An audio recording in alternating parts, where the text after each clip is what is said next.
네, 안녕하세요. 매일 아침 빠르게 만나는 미국 주식과 테슬라 소식 트라운 TV입니다. 엔비디아가 어제 장 마감을 하고 실적을 발표를 했죠. 좋은 실적이 발표되었는데 엔비디아는 5% 이상 하락하고 나스닥도 무너뜨렸어요. 그 이유가 무엇인지 분석을 해드리도록 하겠고요. 테슬라 역시 나스닥 대형주로서 엔비디아 실적 발표에 영향을 받은 나머지 오늘 주가가 하락을 했는데 테슬라는 다르다라고 봅니다. 오늘도 인사이트 가득한 소식이 많으니까 시청하시 앞서 구독과 좋아요 알람 설정 꼭 눌러주시기 바라겠습니다. 엔비디아가 실적 발표하기 전에 나스닥은 화요일장과 수요일장 이렇게 1% 넘게 계속해서 반등을 보여주었어요. 아무래도 엔비디아 실적 발표 기대감이 있었는데 이번 목요일장 엔비디아 실적이 발표된 후 그 다음날 장이었죠. 바로 금일장 뉴스의 팔자가 전개가 되면서 하락 마감했다라고 볼 수 있겠습니다. 유가 같은 경우에는 최근에 상승세가 이어지고 있지만 60불대는 아직 안정권이라고 볼 수 있겠고요. 10년물 국채금리는 계속해서 하락을 보여주고 있어요. 일단 뭐 증시 상황에는 나쁠 것은 없다라고 볼 수 있겠습니다. 최근 소프트웨어 기업을 파괴한다라고 일컬어졌던 엔트로픽은 기존의 소프트웨어 기업들과 협업할 것을 발표를 했었고 엔비디아 실적마저 잘 발표가 되면 계속해서 나스닥이 상승 분위기로 나아갈 듯 했는데요. 일단 결론부터 말씀드리자라고 하면 엔비디아는 좋은 실적을 발표했고 나스닥은 최근 일주일 정도 반등세를 보여주었었는데요. 일단 기술적 저항권에서 하락을 했다라고 보면 되겠습니다. 오늘 일봉 차트 역시 어느 정도 밑꼬리를 길게 달았어요. 저가 매수도 이루어졌다라고 보면 되겠습니다. 자, 아직까지 저의 뷰는 변한 건 없습니다. 22,000선에서 24,000선 사이의 박스권이 유지가 될 것이다 라고 보고 있고요. 실로 엔비디아 실적은 굉장했습니다. 일단 엔비디아가 실적을 발표하기 전에 기관들의 컨센서스를 보면은 매출과 같은 경우는 전년 대비 67%나 성장을 시켜야만 하고 EPS 역시 71% 이상 성장을 시켜야만 해요. 이미 글로벌 시가총액 1위에 오른 엔비디아인데 대형주 치고는 굉장히 높은 성장률을 보여야만 하는 엔비디아였습니다. 그런데 실제 실적을 살펴보니까 이 성장률 컨센서스를 뛰어넘었어요. 매출액은 작년 4분기죠. 작년 4분기 기준 68빌리언이 나오면서 당연히 매출 서프라이즈를 기록을 했고 전년 대비 73% 성장을 보여주었습니다. EPS는 더 좋아요. 82% 성장을 보여주었습니다. 기관들의 컨센서스를 6.58%나 뛰어넘었어요. 오히려 그 성장 추세가 가팔라지는 모습입니다. 자, 그럼에도 불구하고 엔비디아 오늘 5.46%나 하락하는 모습을 보여주었어요. 엔비디아가 하락하면서 반도체 영역 모두 다 좋지 않았습니다. 그리고 엔비디아가 하락하면서 애플, 아마존, 테슬라, 구글과 같은 기업들도 모두 하락을 보여주었어요. 빅테크가 모두 하락하는 그런 모습을 보여주었습니다. 하락이 빅테크에만 몰려있으니까 뭔가 의도적인 하락이 연출이 되었다라고도 볼 수 있겠어요. 엔비디아 역시 그간 나스닥과 함께하면서 이렇게 반등세를 보여주었기 때문에 아무래도 뉴스의 팔자가 나온 것으로 판단이 되고요. 일단 실적 발표 세부 사항을 보면 그렇게 엔비디아 실적에 대해서 걱정할 필요는 없을 것 같습니다. 어쨌든 언론에서는 향후 전망치가 부진해서 하락했다라고 얘기를 하고 있어요. 어쨌든 이렇게 도표를 보더라도 엔비디아는 여전히 괴물급 성장을 이어가고 있습니다. 솔직히 전망치가 나빴다라고 하지만 올해 1분기 가이던스도 괜찮아요. 78빌리언을 제시함으로써 시장 가이던스인 72빌리언을 훌쩍 뛰어넘는 올해 1분기 예상치도 내놓았습니다. 실적의 양과 질이 모두 좋아요. 매출액 성장도 꾸준히 이루어지고 있고 영업이익도 마찬가지예요. 양이 계속해서 증가를 하고 있는데 자, 이익률마저 오히려 증가하는 모습이 나오고 있어요. 최근 5개 분기 영업이익률을 살펴보더라도 67.7%가 이번에 찍히면서 가장 좋은 영업이익률이 나왔습니다. 하지만 어쨌든 뉴스의 팔자가 돼버렸는데 일단 뭐 투자자들이 실망을 했다라고 표현을 하고 있는데 저는 엔비디아 실적에 그렇게 실망하지 않았는데 어쨌든 실망했다라고 합니다. 자, 이렇게 대형주 중에 이렇게 크게 빠르게 성장하는 기업은 없는 것 같은데 어쨌든 시장은 두 가지 이유를 들면서 엔비디아 주가 하락의 원인을 얘기를 해주고 있어요. 그 첫 번째는 미래 성장에 대한 의구심이었습니다. 요새는 하이퍼스케일러라고 표현을 많이 하는데 빅테크 기업들을 하이퍼스케일러라고 표현을 해주고 있죠. AI 데이터 센터 투자를 급격하게 늘리면서 AI 서비스의 인프라를 깔고 있는 기업들이죠. 올해도 아마존이 200빌리언, 구글 알파벳이 180빌리언을 투자한다라고 했는데 이렇게 서로 과잉 경쟁을 하다 보면 ROI 즉 수익성이 떨어지는 것이지 않겠느냐. 자, 그리고 이러한 과잉 경쟁이 언제까지 지속될 것이냐라는 시장의 반응이 있었다라고 합니다. 최근에 챗GPT로 유명한 오픈 AI 역시 LLM 투자에 따른 수익성이 잘 안 보인다는 평가를 받고 있는데요. 최근에 나스닥 전반에 퍼진 과잉 AI 투자에 따른 수익성 악화 우려감이 엔비디아에도 영향을 주고 있는 것 같습니다. 자, 하지만 이렇게 과잉 경쟁하면 할수록 엔비디아는 뒤에서 웃을 수밖에 없어요. 또한 엔비디아 역시 차세대 먹거리라고 할 수 있는 피지컬 AI 쪽에도 계속 투자를 하고 있기 때문에 그렇게 크게 염려할 필요는 없을 것 같습니다. 그리고 AI 데이터 센터를 만들 때 엔비디아의 GPU만 들어가는 것이 아니죠. 블랙열과 같은 칩만 들어가는 것이 아니라 HBM과 같은 메모리도 들어가게 되는데요. HBM이라든지 램 값이 폭등을 해서 현재 삼성전자, SK하이닉스 주가가 매우 좋습니다. 자, 하지만 엔비디아에게는 이러한 메모리 가격 상승이 비용으로 작용을 하겠죠. 메모리 가격이 높아졌다고 우려를 하고 있지만 앞서 말씀드렸듯이 엔비디아의 마진율은 더욱더 좋아지고 있어요.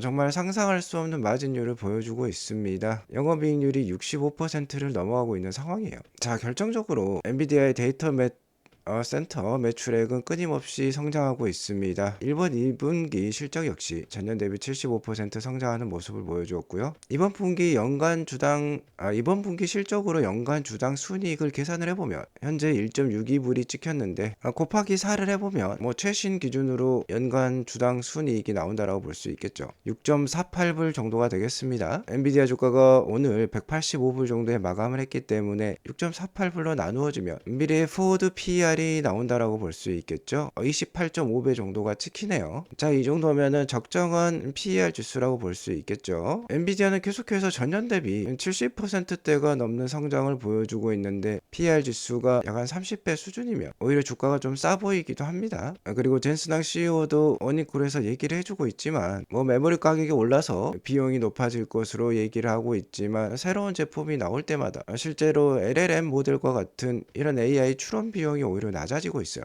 베라루빈이라는 신제품도 공개를 한 상황이고 초대형 고객들이 AI 팩토리 구축에 몰입 중에 있다라고 합니다. 자, 그리고 엔트로픽이 클로드 코드라는 에이전트 AI를 내놓으면서 AI에 있어서 지금 전환점이 오고 있어요. 전에는 AI를 참고하는 수준이었다라고 하면은 점점 AI가 더 적극적으로 먼저 일을 하는 모습이 나오고 있습니다. 자, 여전히 AI 수요가 공급을 압도한다는 점이 확인이 되었어요. 자, 하지만 이 점이 좀 아쉬웠다라고 볼 수 있겠죠. 지금 고마진이 계속해서 유지가 되고 있지만 최근에 메타에서도 AMD로부터 AI 칩을 공급받기로 했었죠. 그러한 경쟁이 있기 때문에 마진은 좀 소폭 하락할 수 있다라고 얘기를 했어요. 아무튼 저는 이번 엔비디아 실적 발표 굉장히 좋았다라고 생각합니다. 다음 분기 가이던스도 워낙 좋기 때문에 오늘의 냉담한 주가 반응에 대해서 그렇게 크게 나쁘게 생각할 필요는 없을 것 같아요. 엔비디아의 주가 하락이 나스닥 빅테크 종목들의 주가 하락을 불러일으키면서 테슬라도 오늘 2%대 하락을 보여주었습니다. 408.58불에 마감을 했고요. 테슬라의 하락은 테슬라 자체적인 원인이 아니었습니다. 엔비디아의 주가 하락 역시 소문에 사서 뉴스에 팔자 함께 최근에 미국 시장 전반적으로 악영향을 주고 있는 AI 과잉 투자 우려에 대한 이유가 겹치면서 오늘 하락을 했다라고 볼 수 있겠는데요. 자, 어쨌든 테슬라와 다른 빅테크, 이 하이퍼스케일러들의 사업 영역은 달라요. 물론 올해 캐펙스 투자 규모 역시 다른 빅테크 기업들에 비해서 테슬라는 세 발의 피라고 할 수 있겠습니다. 대부분의 다른 빅테크 기업들이 이 AI 투자가 AI 데이터 센터를 짓는데 투자가 된다라고 하면 테슬라 역시 데이터 센터에도 투자를 하지만 다른 점은 어플리케이션이 다른 거죠. 테슬라는 AI 투자가 바로 피지컬 AI랑 직결이 됩니다. 사업 영역이 완전히 달라요. 아마존, 구글, 메타, 마이크로소프트, 애플은 실제 이러한 피지컬 AI 디바이스를 만들 역량이 없죠. 애플이 스마트폰이라는 디바이스를 만들어내면서 글로벌 1위에 올랐듯이 테슬라 역시 마찬가지입니다. 엔비디아 CEO 젠슨왕도 이런 말을 했죠. AI의 끝판왕은 피지컬 AI가 될 것이다. 그리고 그 피지컬 AI의 이 디바이스를 만들어내는 회사는 테슬라가 현재 유일무이하다라고 볼 수 있겠어요.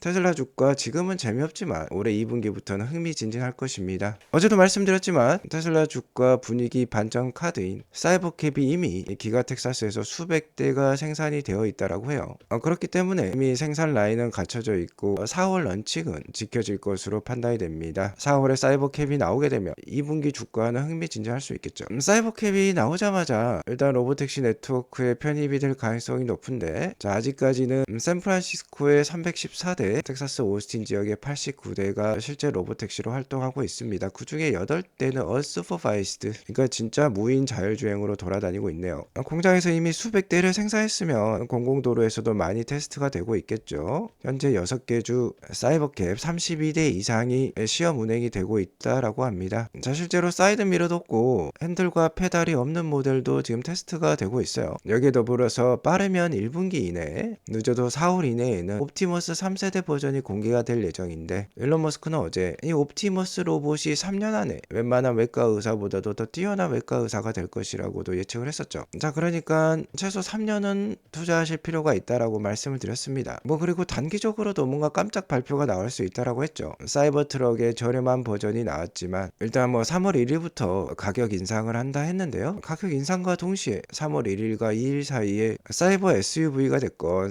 다른 사이버 트럭이 됐건 뭔가 중대 발표가 나올 수도 있겠습니다.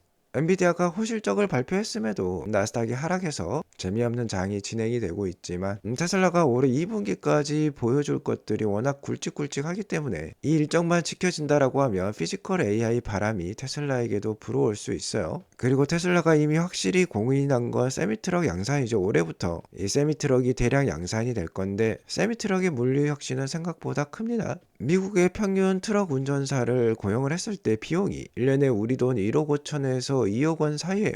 고임금 일자리라고도 볼 수 있겠는데요. 이 세미트럭과 옵티머스를 함께 활용을 하면 이 비용을 훨씬 더 떨어뜨릴 수가 있는 것이죠. 일단 미국에 운영 중인 이 세미트럭과 같이 큰 대형 트럭은 300만 대가 운영이 되고 있다라고 하고, 신규로 판매되는 숫자는 연간 30만 대 정도라고 해요. 그러니까 연간 10% 정도가 신규 모델로 대체가 된다라고 볼 수 있겠죠. 테슬라는 네바다 지역에 이 세미트럭 공장이 있는데 연간 5만 대가 생산 목표입니다. 연간 5만 대를 판매를 하게 되면은 10에서 20% 사이의 점유율을 보여줄 수 있을 것 같고요. 차를 한번 사면 10년 정도는 운영을 하죠. 그런데 세미트럭을 사게 되면은 약 2에서 3년 정도면 동급 디젤 트럭보다 더 비싸게 판매가 되었기 때문에 2에서 3년이 지나면 그 가격 차이를 만회할 수 있다라고 합니다. 그러면 2에서 3년 이후부터는 계속해서 절약을 하게 되는 거죠. 어쨌든 세미트럭이 5만 대가 판매가 되면 연간 3조 원 이상의 순이익이 만들어진다라고 했어요. 그러면 현재 테슬라 순이익의 14에서 35% 정도를 세미트럭이 담당할 수 있기 때문에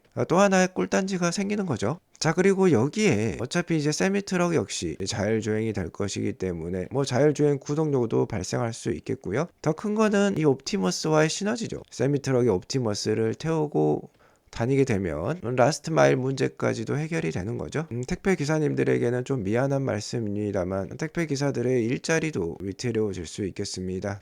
정해진 미래에 투자하실 필요가 있겠어요. 최근 국장에 비해서 미장이 참 재미가 없는 상황이죠. 이제는 미장 탈출은 지능순이라는 말이 나오고 있습니다. 좀 오를만 하면은 트럼프 대통령이 관세를 들고 나와서 분위기를 망가뜨려 놓는다라는 얘기도 나오는데요. 거의 2년 전과 다름없습니다. 2년 전에도 국장 탈출은 지능순이라는 말이 있었어요. 자, 하지만 국장의 대표 주자라고 볼 수 있는 삼성전자 하이닉스를 2년 전에 투자했다라고 하면 현재 굉장히 크게 웃고 있겠죠. 테슬라도 마찬가지입니다. 현재는 챗GPT 모먼트로 발생한 엔비디아 주가 상승에 이어서 워낙 데이터 센터가 우후죽순 들어서다 보니까 HBM 메모리에 가격의 상승으로 삼성과 SK 하이닉스와 같은 메모리 주식들의 주도 장세가 펼쳐지고 있는데요. 그 다음에는 로봇이에요. 일론 머스크의 이 3년 안에 옵티머스가 외과 의사가 될 것이라는 예측을 믿는다라고 하면 당연히 지금부터라도 테슬라를 투자를 해야만 하겠죠. 피지컬 AI 시대는 옵니다. 그리고 그 최강자는 테슬라임이 분명 없어요. 제가 계속해서 목이 좀 안 좋은데 좀 듣기 불편하셨더라도 양해 바라겠고요. 계속해서 좋은 방송으로 찾아뵙도록 하겠습니다. 오늘도 시청해주셔서 감사합니다. 좋은 하루 되세요.